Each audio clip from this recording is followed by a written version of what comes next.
കേരളത്തിലെ ജയിലുകളിൽ മാനസിക സൗഹൃദ അന്തരീക്ഷം നിലനിൽക്കുന്നതായി മുഖ്യമന്ത്രി പിണറായി വിജയൻ. എന്നാൽ ശിക്ഷാ കാലാവധി കഴിഞ്ഞാലും ജയിലിൽ നിന്നും പോകാൻ കഴിയാത്ത സാഹചര്യം ഇന്നുണ്ട്. ഇത് അനുവദിക്കാൻ കഴിയില്ല. ജയിലിനകത്ത് കഴിഞ്ഞു കളയാമെന്ന് നിങ്ങളാരും ജയിൽ ശിക്ഷ കഴിഞ്ഞാൽ ചിന്തിക്കാൻ പാടില്ല. അങ്ങനെ ചിന്തിച്ചാൽ അത് അനുവദിക്കാനും പറ്റില്ല. ചില കൊടും ക്രിമിനലുകൾ ഇങ്ങോട്ട് വരാനുള്ള ചില വിദ്യകൾ ഇറങ്ങിയാലും കാണിക്കാറുണ്ട്. അത് അവർക്ക് മാത്രം അവകാശപ്പെട്ടൊരു കാര്യമാണ്.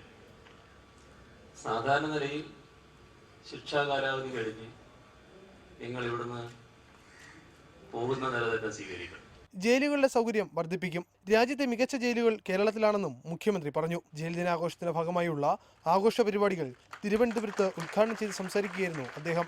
Jail DGP Sreelekha, O Rajagopal MLA തുടങ്ങിയവർ ചടങ്ങിൽ പങ്കെടുത്തു. റിപ്പോർട്ടർ, തിരുവനന്തപുരം.